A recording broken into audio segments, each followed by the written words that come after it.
നമസ്കാരം, എല്ലാവരും ഓക്കെ അല്ലേ? ഇന്ന് പറയാൻ പോകുന്ന കഥ സുഴൽ ദ വോർട്ടെക്സ് എപ്പിസോഡ് 2. അപ്പോ ആരംഭിക്കലാങ്കള. എപ്പിസോഡ് തുടങ്ങുന്നത് കഴിഞ്ഞ എപ്പിസോഡിൽ കത്തിയ ഫാക്ടറി കാണിച്ചുകൊണ്ടാണ്. ത്രിലോകും വടിവേലും രജനിയോട് തീപിടുത്തം മൂലം ഉണ്ടായ നഷ്ടങ്ങളെക്കുറിച്ച് പറഞ്ഞുകൊണ്ടിരിക്കുകയാണ്. പക്ഷെ രജന പറയുന്നത് അതൊന്നും FIR എഴുതാൻ പറ്റില്ല, അത് നിങ്ങളുടെ ഇൻഷുറൻസ് കമ്പനിയെ സംസാരിച്ച് ഡീലാക്ക്, ഡാമേജസ് മാത്രമാണ് പോലീസ് റിപ്പോർട്ടിൽ എഴുതാൻ പറ്റുള്ളൂ എന്നാണ്. അപ്പൊ ത്രിലോക് രജനയോട് ഇത് പ്ലാൻ ചെയ്ത് ഷൺമുഖം തന്നെയാണ് ചെയ്തതെന്ന് പറയുന്നു. പക്ഷെ തെളിവില്ലാതെ ഷൺമുഖത്തിന് അധികം നാൾ കസ്റ്റഡിയിൽ വെക്കാൻ പറ്റില്ല എന്ന് രജന പറഞ്ഞപ്പോൾ ത്രിലോക് അയാൾക്കെതിരെയുള്ള തെളിവ് നീ തന്നെ എന്ന് രജനോട് പറഞ്ഞിട്ട് മകനുള്ള ബൈക്കിന്റെ ഡൗൺ പേയ്മെന്റ് അടച്ചല്ലേ എന്ന് വടിവേലുവിനോട് ചോദിക്കുന്നു. അതായത് ത്രിലോക് കൊടുത്ത കൈക്കൂലി രജന മേടിച്ചല്ലോ, അപ്പോൾ അത് പറഞ്ഞ് ഭീഷണിപ്പെടുത്തി ഷൺമുഖത്തിനെതിരെയുള്ള തെളിവുണ്ടാക്കാനാണ് ത്രിലോക് പറയുന്നത്. അപ്പോൾ രജനിയും വടിവേലുവും അസ്വസ്ഥരായി പരസ്പരം നോക്കുന്നുണ്ട്. അപ്പൊ സക്കർ അങ്ങോട്ട് വരുന്നു. എന്നിട്ട് നിളയെ ആ ചുമന്ന ഒമിനി വാനിൽ ആരോ തട്ടിക്കൊണ്ടുപോയി CCTV വീഡിയോ അവന്റെ മൊബൈലിൽ കാണിച്ചു കൊടുക്കുന്നു. ഉടനെ തന്നെ സംഗതി കിഡ്നാപ്പിംഗ് ആണെന്ന് മനസ്സിലാക്കിയ രജന സക്കരോടൊപ്പം പോകുന്നു. അവർ നേരെ ആ ബസ് സ്റ്റോപ്പിലേക്കാണ് ചെന്നത്. രജന അവിടെ എല്ലാം പരിശോധിക്കുന്നുണ്ട്. പുറകെ വീഡിയോ ടെക്നീഷ്യൻ എത്തുന്നു. എന്നിട്ട് അവർ ലാപ്ടോപ്പിൽ വീണ്ടും ആ കിഡ്നാപ്പിംഗ് വീഡിയോ പരിശോധിച്ചുകൊണ്ടിരിക്കുകയാണ്. അപ്പോൾ ആ വാനിന്റെ നമ്പർ പ്ലേറ്റ്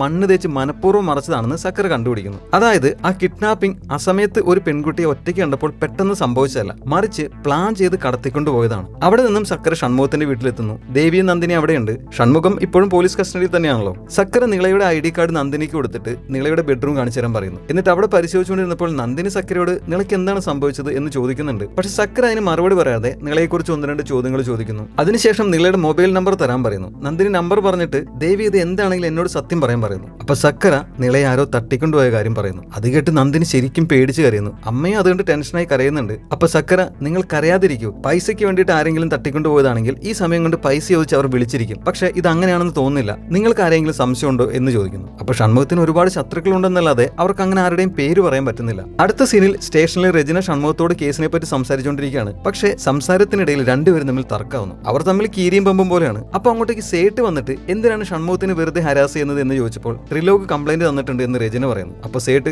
നീയും ത്രിലോകും തമ്മിലുള്ള ഡീൽ എന്താണെന്ന് എനിക്കറിയാം. ഷൺമുഖം ഫാക്ടറി ആരംഭിച്ച ദിവസം മുതൽ എന്റെ ഒപ്പമുള്ള ആളാണ്. നിങ്ങൾക്ക് അവനോടുള്ള ശത്രുത കാണിക്കാൻ പറ്റിയ സമയമല്ല ഇത്. മര്യാദയ്ക്ക് ഷൺമുഖത്തിന് റിലീസ് ചെയ്തിട്ട് അവന്റെ മകളെ അന്വേഷിക്കാനുള്ള കാര്യം നോക്കാൻ പറയുന്നു. അത് കേട്ട് രജന ദേഷ്യത്തിൽ ഷൺമുഖത്തിനെ നോക്കുന്നുണ്ട്. അടുത്ത സീനിൽ കാണിക്കുന്നത് സേട്ടിന്റെ വീടാണ്. ത്രിലോക് അവിടെയുണ്ട്. രജന അവനെ വിളിച്ച് ഷൺമുഖത്തിന് റിലീസ് ചെയ്ത കാര്യം പറയുന്നു. അപ്പൊ സേട്ട് അങ്ങോട്ട് കാറിൽ വരുന്നു. വീട്ടിൽ വേറൊരാൾ ഇരിക്കുന്നുണ്ട്. അയാൾ ത്രിലോകിനോട് സംസാരിക്കാൻ വന്നതും ത്രിലോക് അയാളെ ശ്രദ്ധിക്കാതെ വെയിറ്റ് ചെയ്യാൻ പറഞ്ഞിട്ട് അച്ഛന്റെ അടുത്തേക്ക് ചെല്ലുന്നു. ഷൺമുഖത്തിനെ റിലീസ് ചെയ്തത് ത്രിലോകിന് ഇഷ്ടപ്പെട്ടിട്ടില്ല. പോലീസുകാർ കുറച്ചുകൂടി അയാളെ ചോദ്യം ചെയ്തിരുന്നെങ്കിൽ അയാൾ കുറ്റം സംഭവിച്ചേനെ. അങ്ങനെ ഇൻഷുറൻസ് കമ്പനിയിൽ നിന്നും ഇൻഷുറൻസ് തുക നമുക്ക് കിട്ടിയെന്നാണ് ത്രിലോക് പറയുന്നത്. ഇപ്പൊ ത്രിലോകാണല്ലോ MD. അപ്പൊ അച്ഛൻ ഇപ്പോഴും ഓരോ കാര്യങ്ങൾ ഇടപെട്ട് കഴിഞ്ഞാൽ അവൻ ആരാണ് റെസ്പെക്ട് ചെയ്യുന്നതെന്ന് ചോദിച്ചപ്പോൾ ബഹുമാനം ചോദിച്ചു വാങ്ങാൻ കഴിയില്ലെന്ന് സേട്ട് പറയുന്നു. അത് കേട്ട് ത്രിലോക് അസ്വസ്ഥനായി പുറത്തേക്ക് പോയി ഒരു സിഗരറ്റ് വലിച്ചുകൊണ്ടിരുന്നപ്പോൾ പുറത്ത് ഒരാൾ കാത്തിരുന്നല്ലോ. അയാൾ ത്രിലോകിനെ വിളിച്ചിട്ട് സ്വയം പരിചയപ്പെടുത്തുന്നു. അയാളുടെ പേര് കോദണ്ഡരാമൻ. എക്സ് ഫയർമാൻ ആണ്. ഇപ്പോ ജനറൽ ഇൻഷുറൻസ് കമ്പനിയുടെ ചീഫ് ഇൻവെസ്റ്റിഗേറ്റിംഗ് കൺസൾട്ടന്റ് ആയിട്ട് ജോലി ചെയ്യുന്നു. അതായത് ജനറൽ ഇൻഷുറൻസ് കമ്പനിയിൽ നിന്നുമാണ് സേട്ടിന്റെ സിമന്റ് ഫാക്ടറിക്ക് ഇൻഷുറൻസ് എടുത്തിരിക്കുന്നത്. അപ്പൊ കോദണ്ഡരാമന്റെ റിപ്പോർട്ട് അനുസരിച്ചാണ്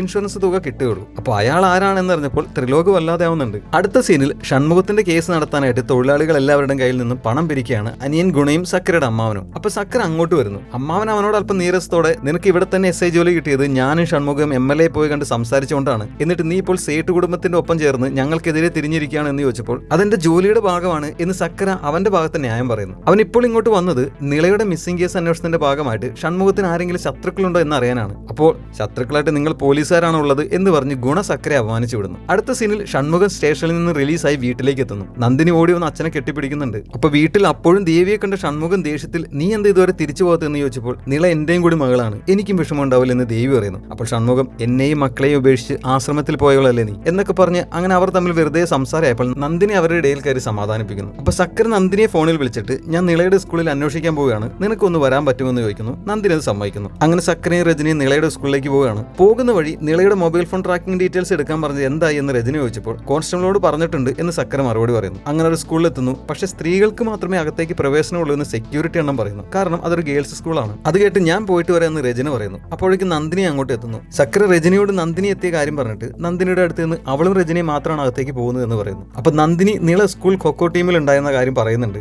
ഒപ്പം വീടിനടുത്തുള്ള ട്യൂഷൻ സെന്ററിൽ പഠിക്കാൻ പോയിരുന്നു എന്ന കാര്യം പറയുന്നു. അത് കേട്ട് സക്കര, ഇത് നേരത്തെ എന്താ പറയാത്തതെന്ന് ചോദിക്കുന്നു. കാരണം ട്യൂഷൻ സെന്ററിൽ ആൺകുട്ടികളുണ്ട്. അപ്പൊ പെട്ടെന്ന് രജന വിളിച്ചപ്പോൾ നന്ദിനിയോട് കൂടെ ചെല്ലാൻ സക്കർ പറഞ്ഞു വിടുന്നു. സ്കൂളിനകത്ത് രജന ടീച്ചേഴ്സിനെ കണ്ട് സംസാരിക്കുന്നുണ്ട്. അവർക്ക് എല്ലാവർക്കും നിളയെക്കുറിച്ച് നല്ലത് മാത്രമാണ് പറയാനുണ്ടായിരുന്നത്. അപ്പൊ നിളയുടെ സ്വഭാവത്തിൽ അടുത്തിടെ എന്തെങ്കിലും മാറ്റമുള്ളതായിട്ട് തോന്നിയിരുന്നെന്ന് രജന ചോദിച്ചപ്പോൾ അവൾ കഴിഞ്ഞ വർഷം വളരെ നല്ല രീതിയിലായിരുന്നു പഠിച്ചിരുന്നത്. എന്നാൽ 10ാം ക്ലാസ്സിൽ എത്തിയപ്പോൾ മുതൽ അവൾക്ക് എന്തോ ഒരു ഡിസ്ട്രാക്ഷൻ ഉണ്ടായിരുന്നു എന്നൊരു ടീച്ചർ പറയുന്നു. അപ്പൊ അതായിരുന്നു ഫസ്റ്റ് എപ്പിസോഡിൽ അവൾ 2 വിഷയത്തിന് തോറ്റത് നമ്മൾ കണ്ടത്. ഇതേസമയം നന്ദിനി നിളയുടെ ക്ലാസ് റൂമിലായിരുന്നു. അവിടെ ഒരു കുട്ടി കുട്ടിയോട് നിളയെക്കുറിച്ച് സംസാരിച്ചപ്പോൾ ആ കുട്ടി നിള ആരെയോ പേടിച്ചിരുന്ന പോലെ തോന്നിയിരുന്നു, പക്ഷെ ആരെയാണെന്ന് അറിയില്ല എന്ന് പറയുന്നു. അടുത്ത സീനിൽ നിള പഠിക്കാൻ പോയിരുന്നു എന്ന് നന്ദിനി പറഞ്ഞ് ട്യൂഷൻ സെന്ററിലേക്ക് സക്കര എത്തുന്നു. അപ്പൊ അന്നത്തെ ക്ലാസ് കഴിഞ്ഞ് കുട്ടികളെ പറഞ്ഞു വിട്ട് പോകാൻ തുടങ്ങിയായിരുന്നു ട്യൂഷൻ സാർ, പേര് പുഷ്പരാജ്. സക്കര അവനെ പരിചയപ്പെടുത്തി പറഞ്ഞ് പുഷ്പരാജ് നിളയെക്കുറിച്ച് എനിക്കൊന്നും അറിയില്ല എന്ന് പറയുന്നു. അപ്പൊ സക്കര അതിന് ഞാനൊന്നും ചോദിച്ചില്ലല്ലോ എന്ന് പറഞ്ഞപ്പോൾ അതന്വേഷിക്കാനല്ലേ ഇപ്പൊ ഇങ്ങോട്ട് വന്നത്, നിള ഇവിടെ പഠിക്കാൻ വന്നിരുന്നു എന്നല്ലാതെ എനിക്ക് വേറെ ഒന്നും അറിയില്ല എന്ന് പുഷ്പരാജ് പറയുന്നു. അപ്പൊ സക്കര നിളയെ കാണാതെ പോയെന്ന് നീ എങ്ങനെ അറിഞ്ഞു എന്ന് ചോദിച്ചപ്പോൾ താഴെ ഇരിക്കാറുള്ള ആ വായ നോക്കി പിള്ളേർ പറഞ്ഞ് അറിഞ്ഞാണ്, വൈകിട്ട് 6:30 എല്ലാവരും വരും, പോയി അവരോട് ചോദിക്കും, ഞാൻ പോകുകയാണെന്ന് പറഞ്ഞിട്ട് പുഷ്പരാജ് പോകുന്നു. പുഷ്പരാജ് പോകുന്നത് സക്കര സംശയത്തോടെ നോക്കി നിൽക്കുന്നുണ്ട്. അടുത്ത സീനിൽ രജനിയെ കാണിക്കുന്നു. അവൾ ഉത്സവപ്പറമ്പിൽ ഡ്യൂട്ടിയിലാണ്. അപ്പോൾ മൂന്നാർ ടൂർ പോയിരിക്കുന്ന മകൻ അതിശയം വാട്സപ്പിൽ രജനിക്ക് ഒരു വോയിസ് മെസ്സേജ് അയക്കുന്നു. മൂന്നാറും അവർ റൂം എടുത്തിരിക്കുന്ന റിസോർട്ടും എല്ലാം അടിപൊളിയാണ്, ഒരു ദിവസം നമുക്ക് ഫാമിലി ആയിട്ട് വരണം എന്ന് പറഞ്ഞു. അടുത്ത സീനിൽ സക്കര ട്യൂഷൻ സാർ പുഷ്പരാജ് പറഞ്ഞ് വായി നോക്കി പിള്ളേരുടെ അടുത്തേക്ക് ചെല്ലുന്നു. എന്നിട്ട് അവരോട് പെൺപിള്ളേരെ വായിൽ നോക്കുന്ന കാര്യമൊക്കെ നൈസായിട്ട് സംസാരിക്കുന്നുണ്ട്. അവൻ പോലീസാണെന്ന് അവരോട് പറയുന്നില്ല. എന്നിട്ട് ട്യൂഷൻ സെന്ററിൽ ഏറ്റവും ഗ്ലാമർ ഉള്ള പെൺകൊച്ച് ആരാണെന്ന് ചോദിച്ചപ്പോൾ അവർ ഓരോരുത്തരുടെ പേര് പറയുന്നു. അപ്പോൾ സക്കര നിളയെ പറ്റി ചോദിച്ചപ്പോൾ അവരുടെ കൂട്ടത്തിൽ ഒരുത്തൻ നിളയെ വായിൽ നോക്കുന്നുണ്ടായിരുന്നു. പക്ഷെ ഒരു ദിവസം അവനോട്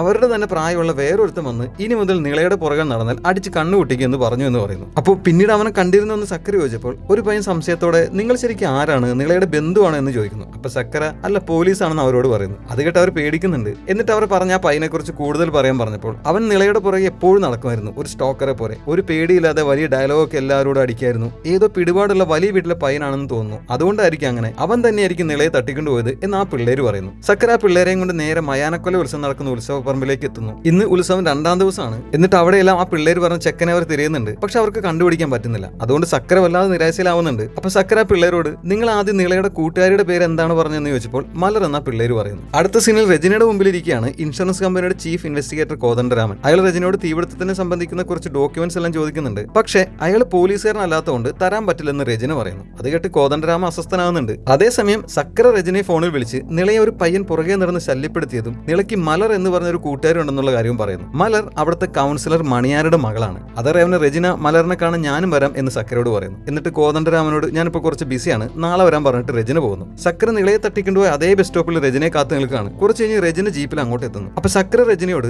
നിള അന്ന് എന്തിനാണ് ആ സമയത്ത് ഇവിടെ വന്നത്, മലറിന്റെ വീട് ഇവിടെ നിന്ന് 100 മീറ്റർ മാത്രം അകലെയാണെന്ന് പറയുന്നു. അപ്പോൾ രജന എങ്കിൽ നില മലറിനെ കാണാൻ വന്നതായിരിക്കും, അങ്ങനെയാണെങ്കിൽ നിളയെ അവസാനമായിട്ട് കണ്ടത് മലർ തന്നെയായിരിക്കും എന്ന് പറഞ്ഞ് അവർ മലറിന്റെ വീട്ടിലേക്ക് ചെല്ലുന്നു. എന്നിട്ട് മലറിന്റെ അച്ഛൻ മണിയാരനോട് നിളയെ കാണാതായ കാര്യം പറഞ്ഞിട്ട് മലറിനോട് സംസാരിക്കാൻ പറ്റുമോ എന്ന് ചോദിക്കുന്നു. മണിയാർ ഇത് സമ്മതിക്കുന്നു, കാരണം അദ്ദേഹത്തിന് നിളയുടെ കാര്യം അറിയാമായിരുന്നു. മലരും 2 ദിവസമായിട്ട് ഭയങ്കര ടെൻഷനിലാണെന്ന് മണിയാർ പറയുന്നു. എന്നിട്ട് അവർ അകത്തിരുന്ന് സംസാരിക്കുമ്പോൾ മണിയാർ അവരോട് പണ്ട് 1990-ൽ സിമന്റ് ഫാക്ടറി ആരംഭിച്ച സമയത്ത് ഇതേപോലെ തന്നെ ഒരു പെൺകുട്ടിയെ കാണാതെ പോയിരുന്നു, പക്ഷെ അന്വേഷിച്ചിട്ട് കണ്ടുപിടിക്കാൻ കഴിഞ്ഞിരുന്നില്ല. സക്കരയുടെ അച്ഛനായിരുന്നു അന്ന് SI, അദ്ദേഹമായിരുന്നു ആ കേസ് അന്വേഷിച്ചെന്ന് പറയുന്നു. രജനിക്ക് ആ കേസിനെ കുറിച്ച് അറിയാമായിരുന്നു. ഇപ്പോ ആ ഫാക്ടറിക്ക് കത്ത് പിടിച്ചു, ഒപ്പം ഒരു പെൺകുട്ടിയെ കാണാതെയുമായി എന്നും അയാൾ പറയുന്നു. മണിയാർക്ക് ആ ഫാക്ടറി അവിടെ തുടങ്ങിയത് ഒട്ടും ഇഷ്ടമായിട്ടില്ലായിരുന്നു. പക്ഷെ ഒരുപാട് ആളുകൾ ആ ഫാക്ടറി കാരണം പട്ടിണിയില്ലാതെ ജീവിക്കുന്നുണ്ടെന്ന് രജന അല്പം നീരസത്തോടെ മണിയാറിനോട് പറയുന്നു. എന്നിട്ട് നിളയെക്കുറിച്ച് മകൾ മലറിനോട് കുറച്ച് കാര്യങ്ങൾ ചോദിക്കണമെന്ന് പറഞ്ഞപ്പോൾ മലറിന്റെ അമ്മ വന്ന് മലർ ഇപ്പോഴും ഭയന്നിരിക്കുകയാണ്, അതുകൊണ്ട് അല്പം മയത്തിൽ ചോദ്യം ചോദിക്കണം എന്ന് രജനയോട് അപേക്ഷിക്കുന്നു. എന്നിട്ട് രജന മലറിന്റെ മുറിയുടെ മുമ്പിലെത്തി കഥയിൽ മുട്ടി വിളിക്കുന്നുണ്ട്. പക്ഷെ മലർ കഥവ് തുറക്കുന്നില്ല. അകത്ത് അവൾ പേടിച്ച് നിൽക്കുകയാണ്. എന്നാൽ അവളുടെ ഒപ്പം അടച്ചിട്ട മുറിയിൽ അവളുടെ ചേട്ടനുണ്ടായിരുന്നു.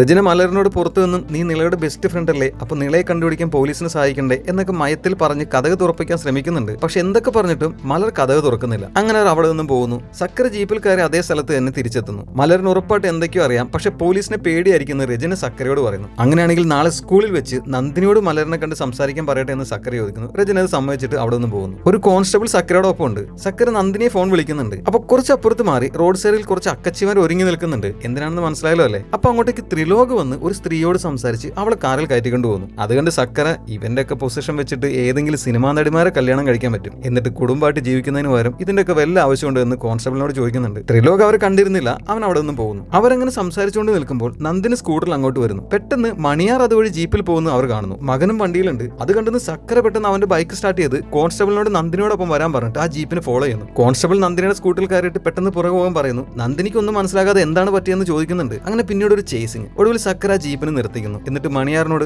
മകനെയും കൊണ്ട് ഈ ആ സമയത്ത് എങ്ങോട്ട് പോകണമെന്ന് ചോദിച്ചപ്പോൾ അതെല്ലാം ഞങ്ങളുടെ കുടുംബകാര്യമാണ്, നിങ്ങളോട് പറയേണ്ട കാര്യമില്ലെന്ന് പറഞ്ഞിട്ട് ഡ്രൈവറിനോട് വണ്ടി എടുക്കാൻ പറയുന്നു. അപ്പൊ സക്കര മര്യാദയ്ക്ക് ഇവിടെ വെച്ച് സത്യം പറയുന്നു അതോ സ്റ്റേഷനിൽ കൊണ്ടുപോയി ചോദ്യം ചെയ്യണോ എന്ന് ചോദിക്കുന്നു. അപ്പോഴേക്കും നന്ദിനി അങ്ങോട്ട് വരുന്നു. അപ്പൊ ജീപ്പിൽ നിന്നും മലർ ഇറങ്ങി വരുന്നു. അവളും വണ്ടിയിലുണ്ടായിരുന്നു. നന്ദിനിയെ കണ്ട മലർ നിളയെപ്പറ്റി എന്തെങ്കിലും വിവരം കിട്ടിയെന്ന് ചോദിച്ചപ്പോൾ അത് നിന്റെ കയ്യിലാണ് ഇരിക്കുന്നത്, നിനക്കറിയാവുന്ന കാര്യങ്ങളെല്ലാം പറയാൻ നന്ദിനി പറയുന്നു. ശരിക്കും മലർ പോലീസുകാരെ കണ്ട് ഭയന്നിരിക്കുകയായിരുന്നു. അപ്പൊ സക്കര നീ ഒരു തെറ്റും ചെയ്തിട്ടില്ല എന്ന് ഞങ്ങൾക്കറിയാം, നിനക്കറിയാവുന്ന കാര്യങ്ങളെല്ലാം ധൈര്യമായിട്ട് പറയും. ട്യൂഷൻ ക്ലാസ്സിൽ പോകുമ്പോൾ ഏതോ ഒരു പൊറുക്കി പയ്യൻ അവളുടെ പിന്നാലെ നടന്ന് ശല്യപ്പെടുത്തിയിരുന്നു എന്ന് പിള്ളേര് പറഞ്ഞു ഞാൻ അറിഞ്ഞു. അത് ആരാണെന്ന് നിനക്കറിയാമെങ്കിൽ പറ പറയുമെന്ന് പറഞ്ഞപ്പോൾ നന്ദിനി അതാരാണെന്ന് പറഞ്ഞാലേ പോലീസുകാർക്ക് നിളയെ കണ്ടുപിടിക്കാൻ പറ്റുള്ളൂ, അതുകൊണ്ട് നീ പറയാൻ പറഞ്ഞപ്പോൾ നിള കരഞ്ഞുകൊണ്ട് പോലീസുകാരെ കൊണ്ടോ നിളയെ ശല്യപ്പെടുത്തിയിരുന്ന ആ പൊറുക്കി പയ്യൻ ഇൻസ്പെക്ടർ രജനിയുടെ മകൻ അതിശയമാണെന്ന് പറയുന്നു. അപ്പൊ അതുകൊണ്ടാണ് ആദ്യം വീട്ടിൽ വെച്ച് രജന അവളുടെ കഥയിൽ മുട്ടി വിളിച്ചിട്ടും മലർ വാതിൽ തുറക്കാതിരുന്നത്. അപ്പോൾ മലർ പറഞ്ഞത് കേട്ട് സക്കരയും നന്ദിനി ഒരേപോലെ ഞെട്ടി പരസ്പരം നോക്കുന്നത് കാണിച്ചുകൊണ്ട് ഈ എപ്പിസോഡ് അവസാനിക്കുന്നു. The end.